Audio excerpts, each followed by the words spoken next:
Welcome, everybody, to another episode of Your Spiritual Journey. This is Dr. Bob, and this is the space and the place where we talk about things important to your soul. As always, we ask you to leave comments, like us, maybe even support us on Patreon. We want to be here for you for a good many years to come. So, as I've mentioned in the last couple of episodes, the first half of season 14 has us focusing on helping you cope with all the chaos that's swirling around us right now. We're dealing with climate change, we're dealing with wars, we're dealing with economic upheaval. There's just so much going on that it's easy to get overwhelmed. So these episodes, the last couple and the next couple after this one, we're really going to focus on news you can use and tools that would help you maintain your peace during this very difficult time. And today's guest is no exception. In fact, she just jumped straight into the heart of the issue. And her book is When the World Hurts, Why the World's Pain Makes Sense and What You Can Do About It. And that is so critical, so on point to what we want to deal with. Liz Moyer Benferhat is a feeler by nature and a changemaker by trade. She's worked in the sustainable development field for nearly 20 years and knows how much heart goes into caring about our world. This is why she launched We Heal for All in 2018 to support fellow helpers, healers, and changemakers with the many normal feelings that come with this time of change. Through healing circles, writing, meditations, and trainings, she offers collective healing as a way to make sense of the world's pain and as a set of practices for what to do about it. And boy, is that just what we need at the time we need it. Her debut book, When the World Hurts, Why the World's Pain Makes Sense and What You Can Do About It, was published in October of 2025. She lives in Bronx, New York, with her husband, daughter, and cat, and holds a Master of Public Administration and Development practice from Columbia University. So I'm not going to say any more, but I'm going to let Liz jump into the story of her spiritual journey, which can also be found in her book. That's right. And then we'll jump into the book because there's so much wisdom and so much help that she offers us. So Liz, let's start with your journey. Thank you so much, Bob. Being here and listening to you read that back to me and just your intro, it brought little tears into my eyes. So I'm feeling very grateful and warm in my heart just being here with you and getting a chance to connect with the people that you serve through your podcast. So thanks. Well, it's wonderful to have you. So my spiritual journey is definitely one that's intimately tied to my healing journey. And really from a young age, I definitely identify as an empath, a sensitive soul. I use the term feeler in my book.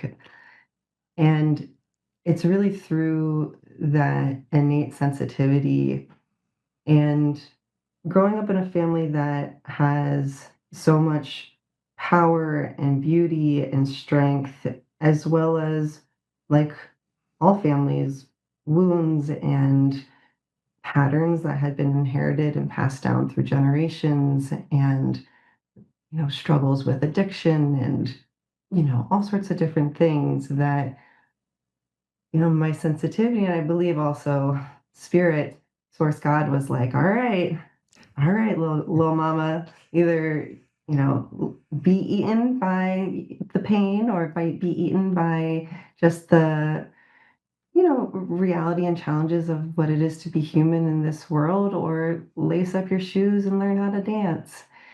And so, luckily, I've always loved to dance, and I really dove headfirst into it all, and really have received a lot from just this day and age that we live in, where there is access to so many different traditions and belief systems and practices out there. My roots are Christian, my family, my grandparents, Catholic. I didn't grow up in a particularly religious household. We were more kind of surface level practitioners of Christianity, more just in the cultural waters that I grew up in and that we lived in.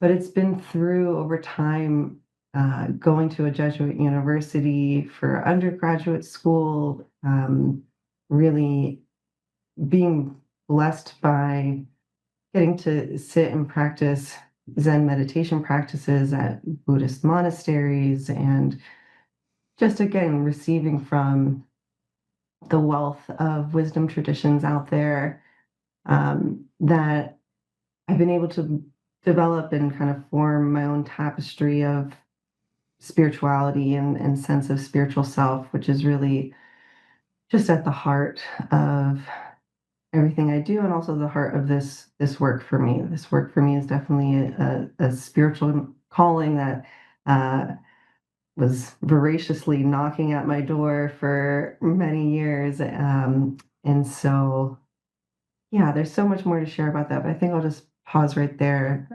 I think I'll pause there. Well, let's talk specifics. And some of these you get into your book. So you grew up in a suburban Pennsylvania environment. So was that near Philadelphia? It was Harrisburg. Harrisburg. Yeah. And you're Okay. based in Pittsburgh, is that right? Yes, I'm based in Pittsburgh. Correct. Yeah. So almost neighbors. Yeah. Uh, and were your parents practicing any particular religion? Did you go to church or temple or synagogue or anything? Not, there was some light touch rituals when I was young. So, for instance, I was baptized, I went through First Holy Communion.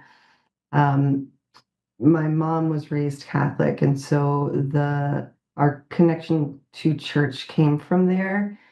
And I also feel like how do I want to say, our more, we didn't go very deep into Catholicism. It wasn't something, we didn't go to church regularly. It wasn't um, a big part of our lives. And I think that that is also in part due to my mom's relationship with Catholicism, and some of the stricter or more dogmatic or even judgmental Mhm. experiences that she had when she was quite young, growing up in the church and going to Catholic school and everything like that.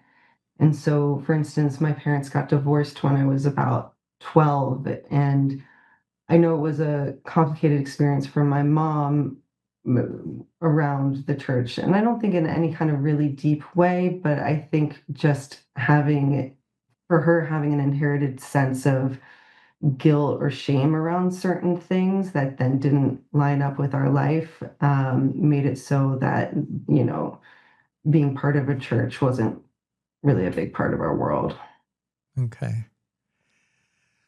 Uh, Now I know that you're in New York now. So how did things happen? Did you leave the Harrisburg area to go off to college, and what happened? Yeah. So I did. I went to school in Philadelphia, and that was the St. Joseph's University, a Jesuit university. And it was really, what is it? What's the Jesuit saying? It ruined me in the best way.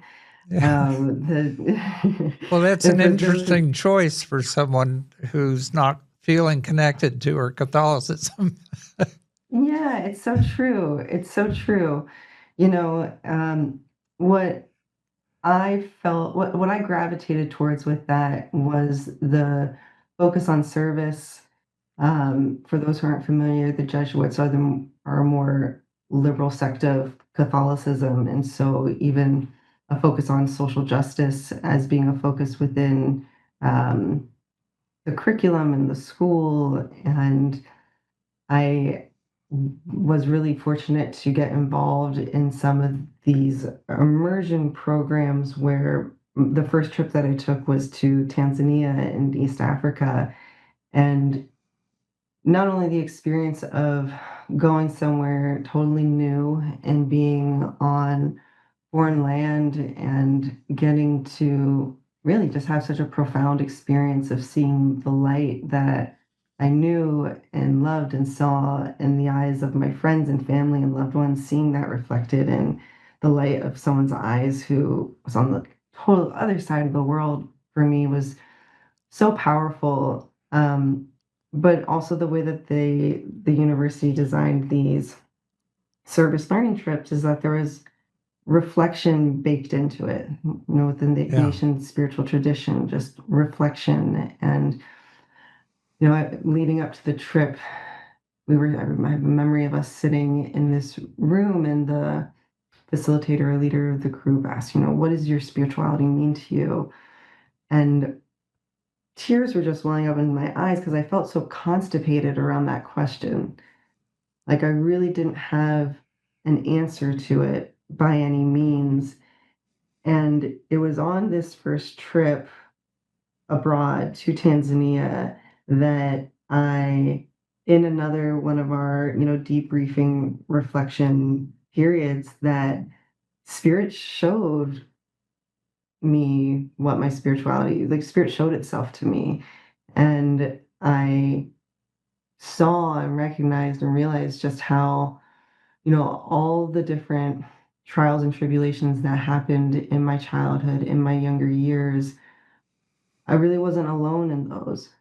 I was supported by spirit guides and angels, which is the language that I use and connect to with it. And I really felt spirits safety and support and just me being where I was even, and this is, young age of ripe age of 20 years old, even being there and getting there, it's totally by the hand of God. And so, yeah, it really, that trip was totally a seed for me in terms of my own personal development, spiritual development, just as an individual, but then also tied to this work that I do in the world and that I've been called to do in the world around collective healing and through We Heal for All. And even before that, I worked in the sustainable development, international development work, field, which, think the UN system, international nonprofits, social impact stuff.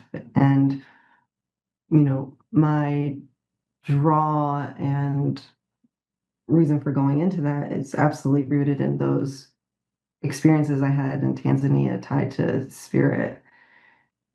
And so to actually answer your question, yes, I left Harrisburg and went off to school and had these great experiences through service learning and international travel and also domestic travel, traveling to the Appalachian region and just really having my eyes opened to the realities of the world and the realities of again similarly to the way I just spoke about my family, the beauty and awe and awesomeness, and also and in particular when I was in college, definitely opening my eyes and waking up to just the realities of injustice and oppression and breakdown.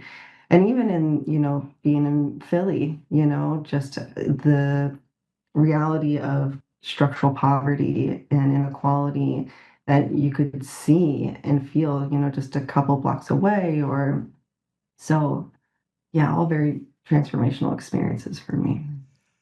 Okay, just thinking about your experience in Tanzania, and you say that you came to an understanding that you weren't alone, that you had support from archangels and spirit guides. And how was it that you came to that understanding? Was it during a meditation? Uh, you know, what was that experience like, that where you came to that knowledge, that knowing?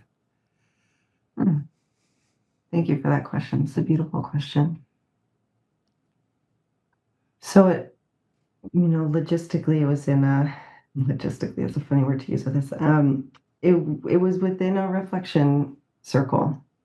It was at the end of the day after, on this service trip, this, cultural immersion trip, I should really call it.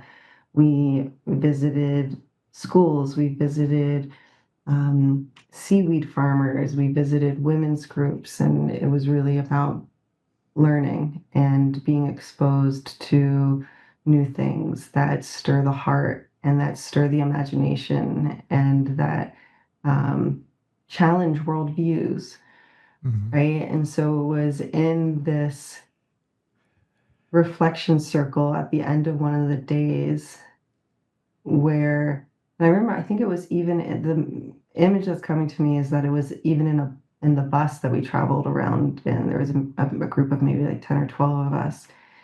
And I remember it coming through within me as an aha kind of thing, Mhm. as an experience of recognizing and sensing something within me that I didn't even necessarily need words for, but that brought me such an inner knowing and such a comfort. And similar to the way that I think about light bulb moments in general, of just connecting dots within my mind, body, and spirit, and Mhm. my history and past and present.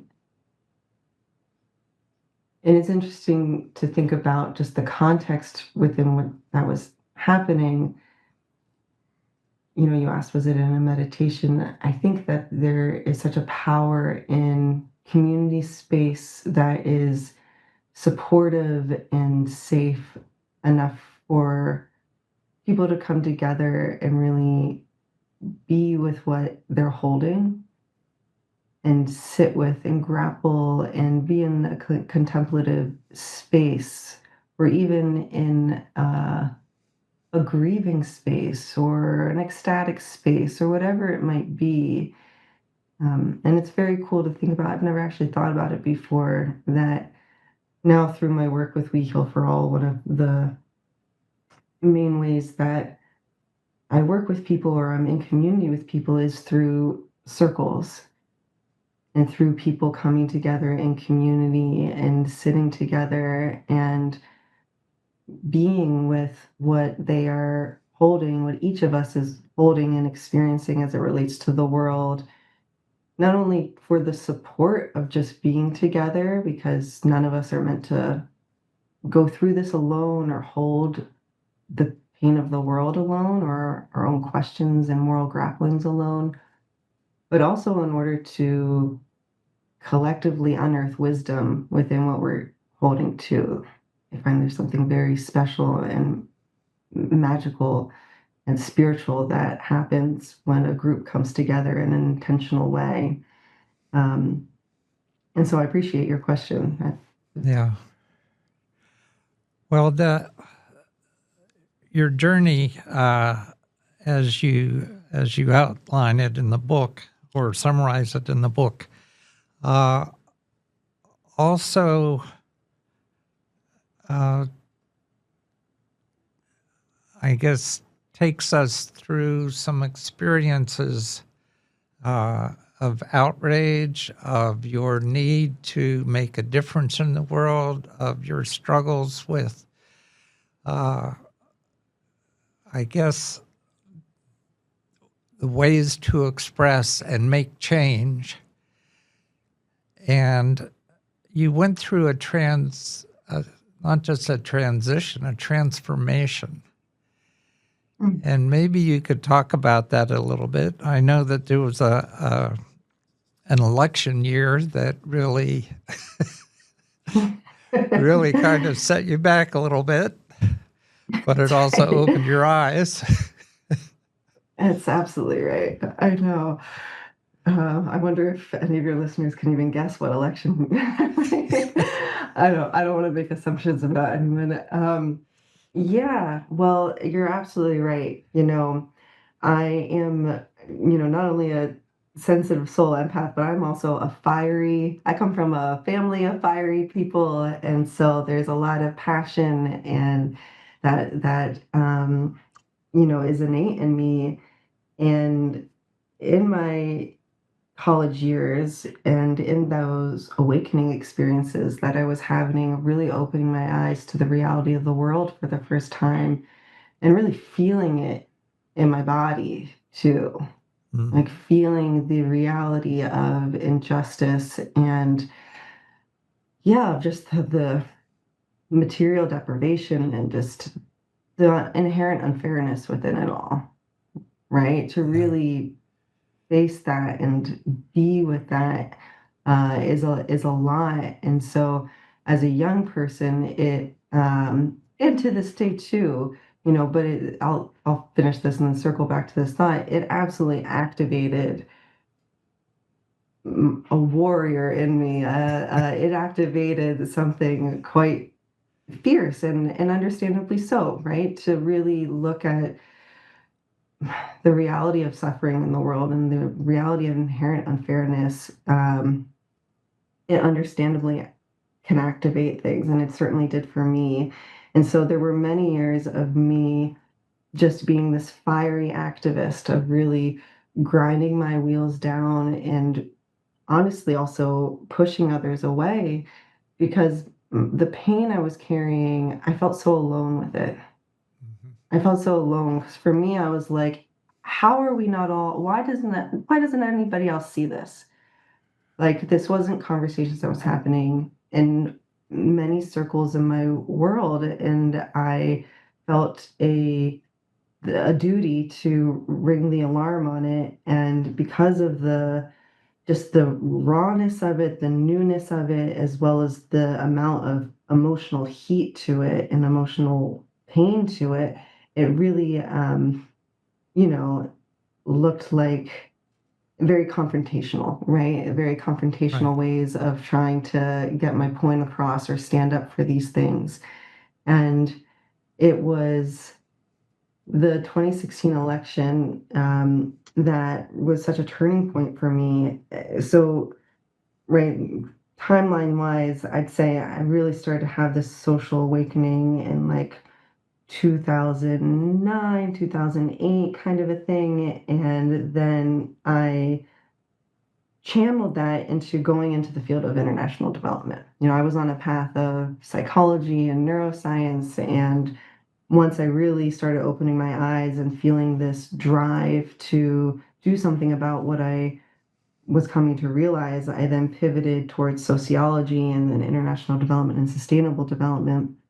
So by 2016, I had gone through grad school, I moved to New York City. I was really in a quite politically liberal bubble as well.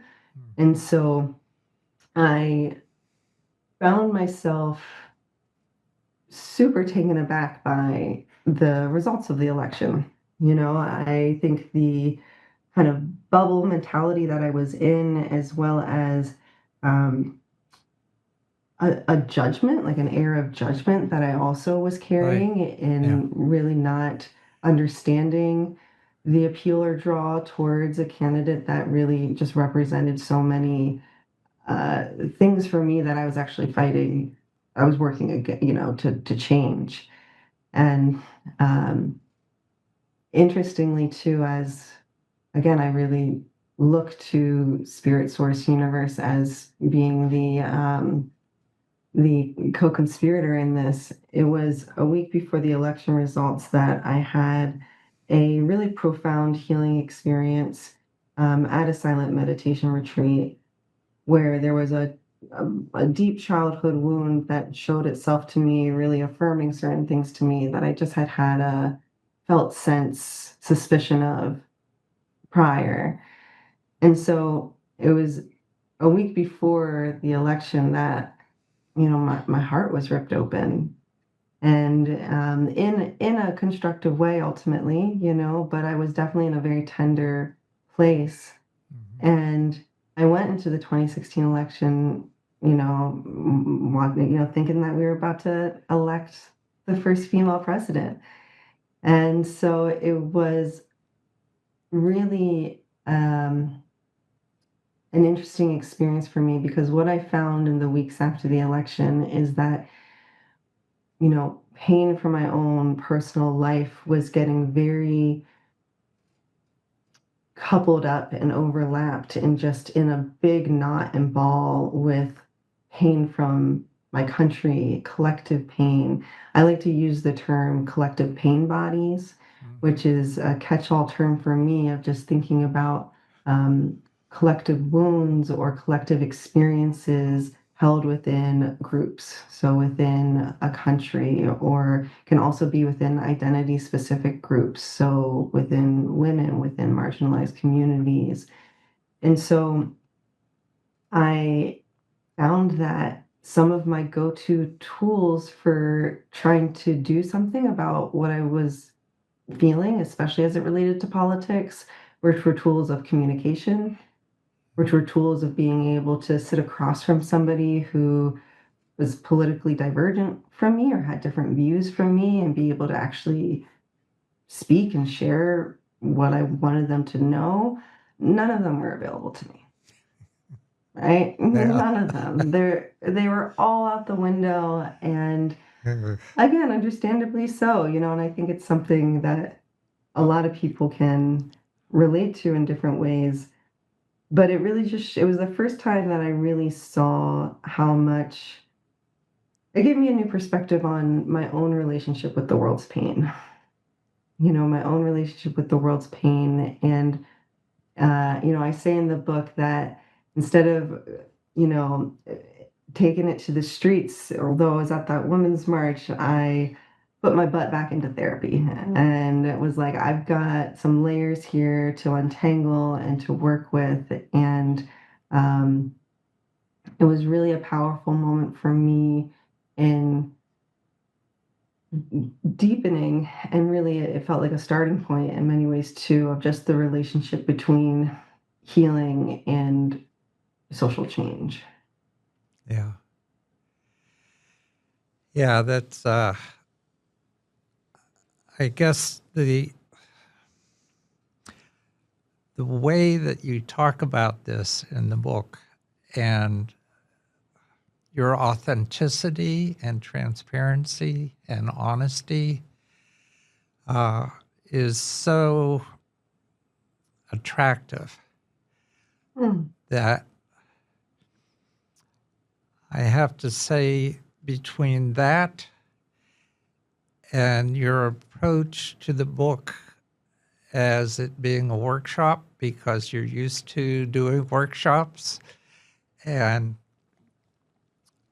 I have to say that you got me by the mm, first couple pages. I was just so intrigued, and uh, I couldn't stop. It was wow. just so great. Uh, so you treat the reader as though they're a participant in one of your workshops, and you take us through your process, and you have us process and begin a relationship with you. And I found that just so intriguing. I've never run into a book Mm, that that really treated me as a participant with the author as we went through this experience together. So kudos to you for doing that. Now, it could be that because I'm an empath too, uh, that it just resonated with me. I connected with you immediately. Uh, so here we are That just together, means and it's so here we are. great. Thank you so much for saying that and reflecting that back to me. It means more to me than you know. Because I was very intentional about that. One, because I really do believe that none of us have all the answers around this, but we all have wisdom to offer Right. each other. And so it didn't feel natural or appropriate for me to write this book or approach this work more generally as, and it's a funny as an expert, as being like, I have it here. Right. Come with me, which our culture loves, right? We love a good expert. We love someone to tell us what to do or what to think, understandably. But I really humbly believe that the times don't actually provide that for us and are actually asking something different from Yeah. us. And so thank you so much for that. It really means more than you know. Well, I'm a strong believer in the way that we show love for each other is in being vulnerable to each other. And what I felt was the love coming from you for your audience, for your reader, and that's a very special thing. Okay, so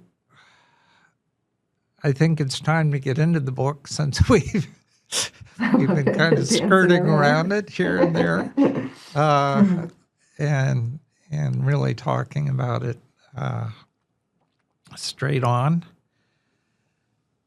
So first of all, why this book and why now? What made you decide, okay, I've got to put all this down on paper and get it out there? Yeah.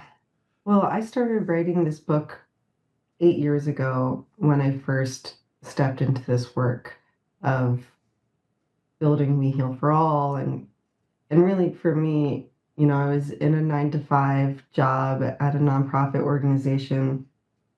And felt, I just had, again, it was a spiritual calling to really explore this felt sense thing that I had. I just had this inkling around collective healing and around the connection to healing and culture change and even systems change, because within the international development work that I do, it's a lot of, I've been trained to think in terms of systems and think in terms of the ways that parts of society connect with each other, to create, outcomes that we don't want or create outcomes that we do want, etc.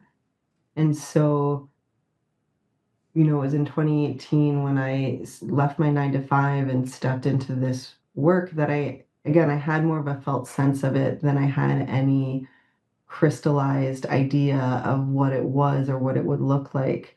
And so writing really helped me start to put form to it Mm-hmm. and start to really just, you know, essentially channel some of the things that I was, sensing and experiencing and thinking and feeling around it all. And so it was about 3 years ago. I have a daughter who's about to be 3 in April, that I went all in on the book because it's a great project to do with a little one at home, and just very self-directed. But for me, this book is really um, a way that I want to connect with people, and really share the unique approach to the way that collective healing's been coming through me and the way that I've been practicing it and receiving from it. And so this is really a primer for my work. And it was also a great way for me to even organize my thinking and take all these different puzzle pieces that I've been mulling over and developing over all this time, and really put it together in a way that, yeah, that I hope is accessible and embodied and really Yeah. connects with people. Well, while you were working for an organization uh, connected to the UN and looking at systemic change and particular issues, uh,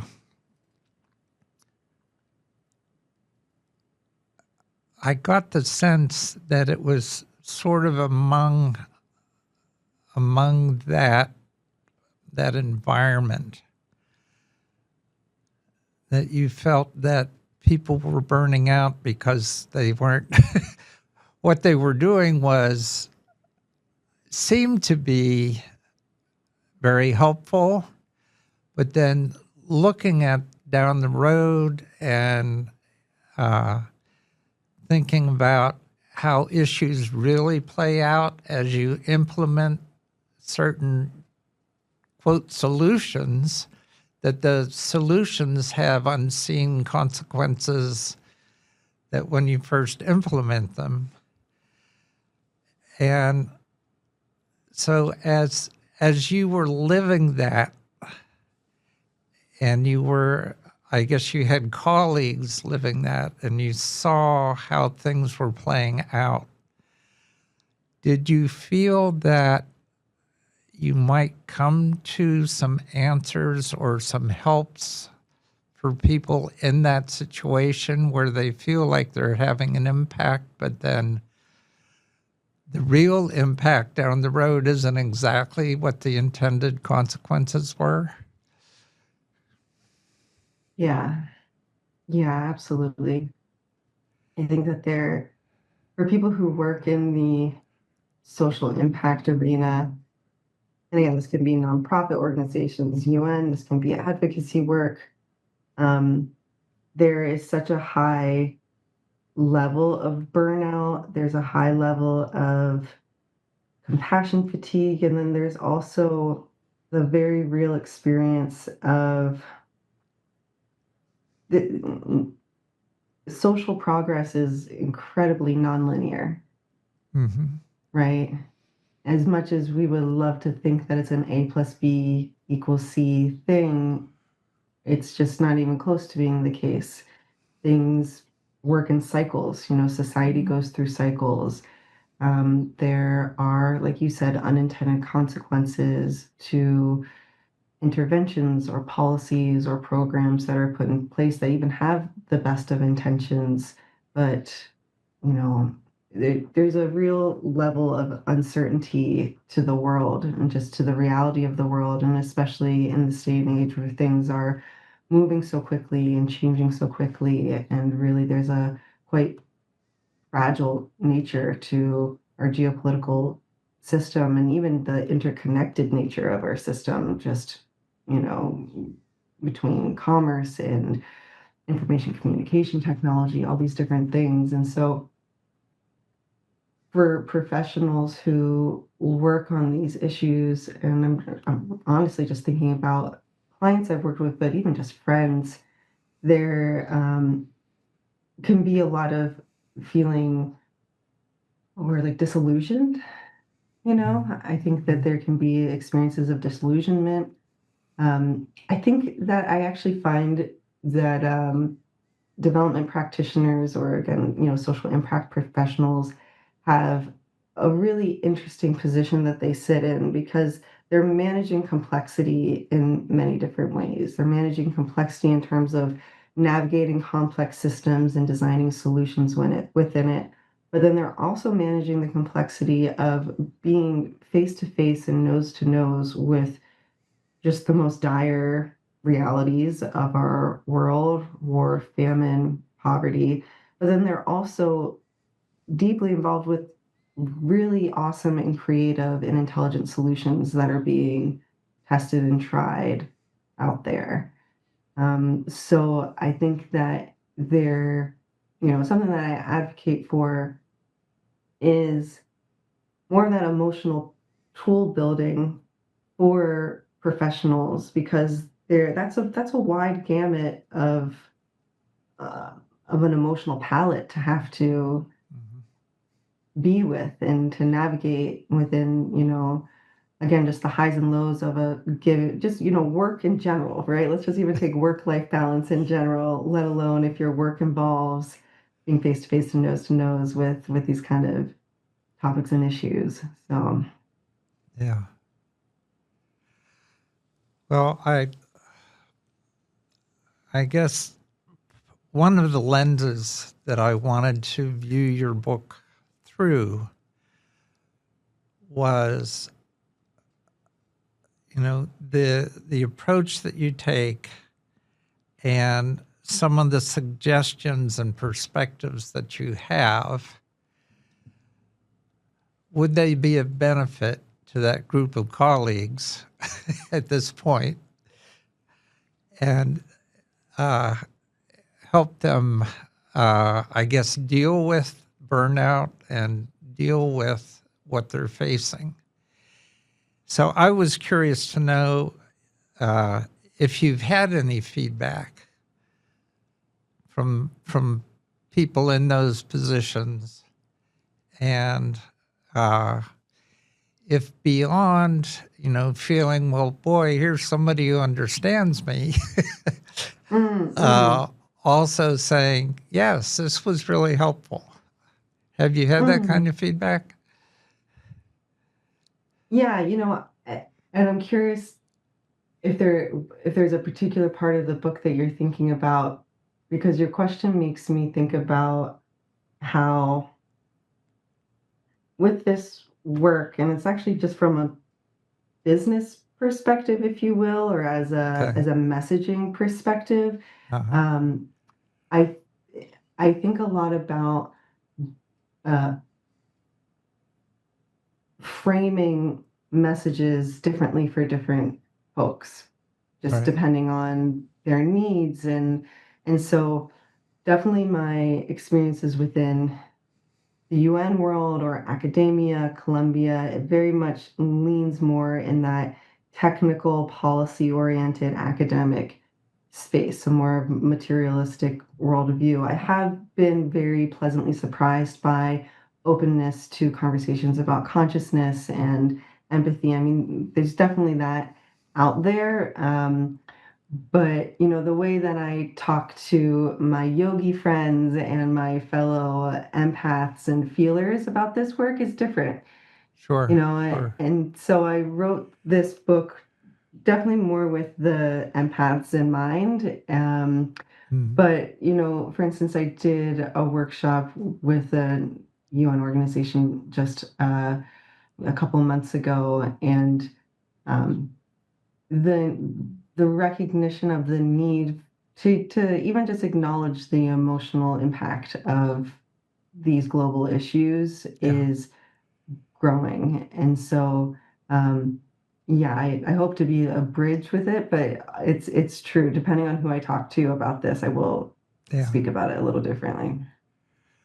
Well, I read it as one of those empath people who connected immediately. So I was just asking about that other group, not thinking that It's this a was fair written for question. them, but you know, wondering if you've gotten feedback from them.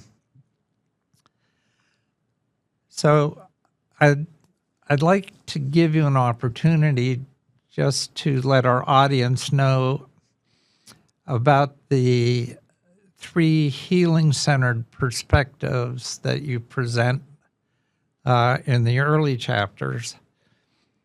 Uh, that of the fact that we are collectively awakening, um, that our awareness of our collective wounds means that we are resourced enough to heal them, and that our collective wounds are a way that the system is communicating with us.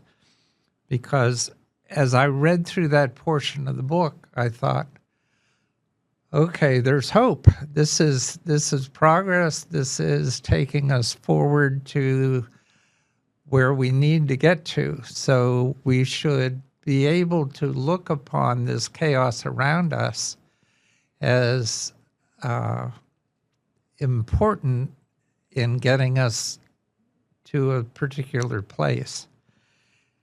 So you begin with, we are collectively awakening. And I have to say, in the circles where I run, Yeah. it's very obvious to all of us that that awakening is happening. However, uh, there's also the opposite going on. And when I talked in the introduction to this episode about creating tools that people can use to navigate the chaos, part of that chaos comes from the friction between those on the awakening side, the awakened side, and those digging in their heels and really creating an opposition to that awakening. Mm. And going so far as to say uh, woke is really a disparaging term. Right. So I guess, and you're probably wondering where the question is and all that. No, no, I The actually, question is why the hopeful attitude toward this awakening, and does it have to do with the fact that all we need is 1% of the people to be woke, and that'll right, push us over to where we need to be? Or, what's your right. take on that? Yeah, no, I think it's such an interesting and awesome question, and it's ones that I think about too, because really my intention and purpose of offering those narratives is very much in the spirit of exploration and in the spirit of, narratives, the narratives we use or the stories we tell ourselves to make sense of the times and make sense of the world, shape how we show up and respond. And so, there's a big difference between the narrative, everything is messed up, so why even try? And we've got really big work to do. Like those two different narratives can inspire different things in people.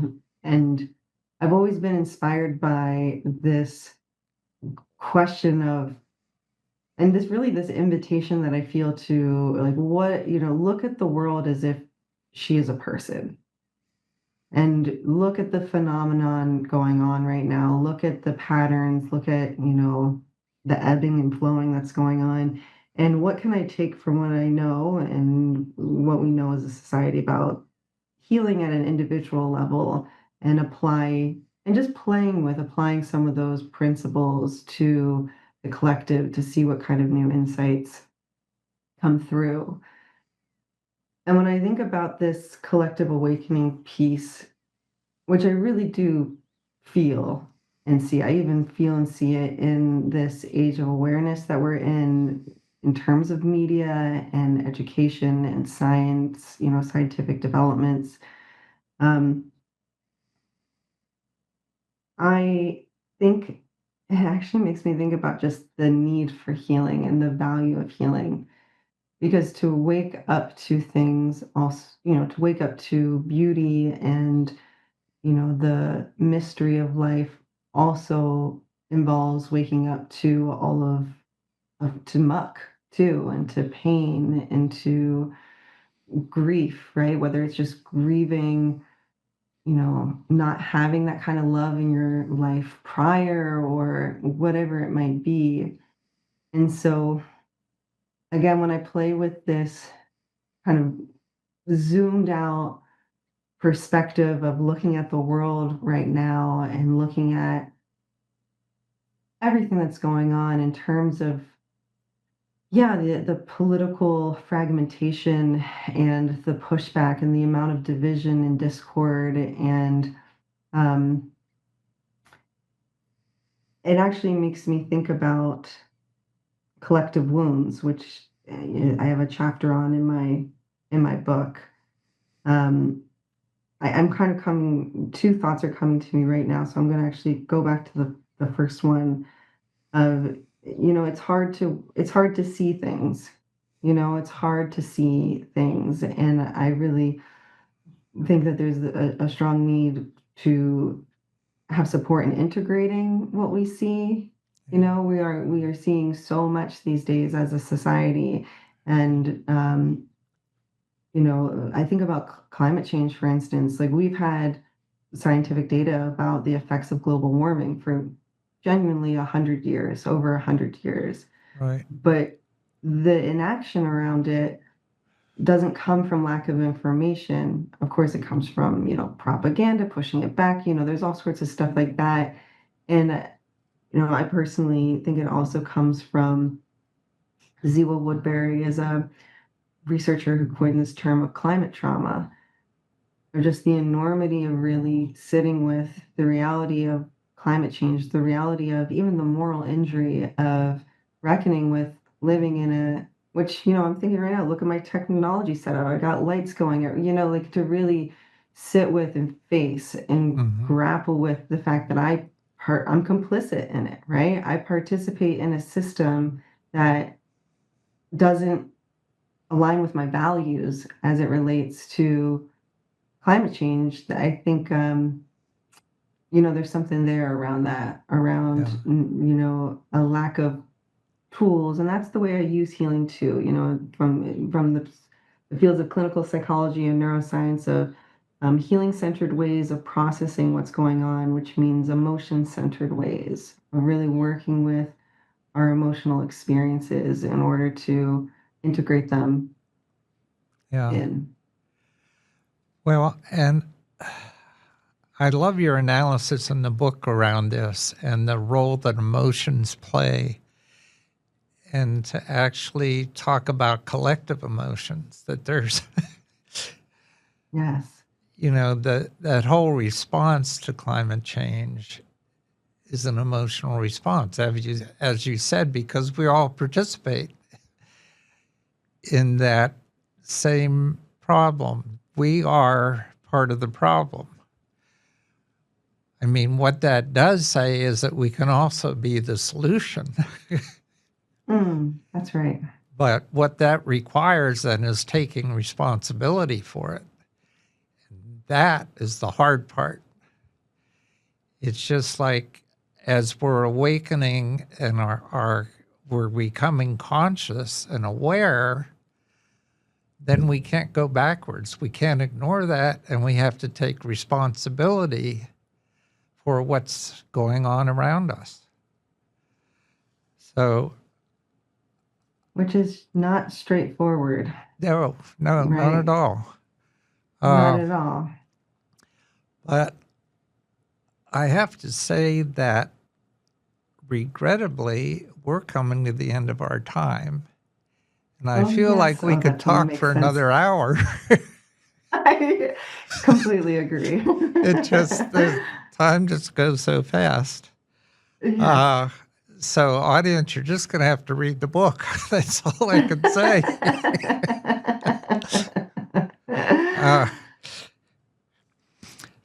Uh, before we conclude, I always let my guests leave the audience with a few words of wisdom. Mm. This book is full of them. So I'm just going to let you leave this particular audience that you have right now uh, with whatever you'd like to leave them with. Mm. Well, thank you.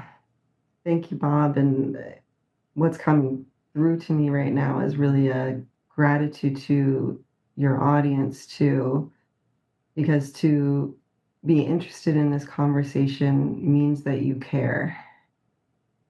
It means that you feel connected to what's going on right now and to the world, and not just for yourself, right? When I talk about collective healing, or there's conversations out there around self-care, which is really important, and self-care is wonderful. And I think that there is also an opportunity to use healing as a way to more fully participate in this time of change and more fully step into this responsibility that you so beautifully put. And my humble and wholehearted feeling around it all, too, is that we need to do so with a lot of compassion for ourselves, knowing that this is deeply messy work. But there's something really beautiful in being in the mess. And for me, the invitation I hold open to myself is one of just allowing myself to be surprised and allowing myself just to be in the process of it all. So, yeah, thank you.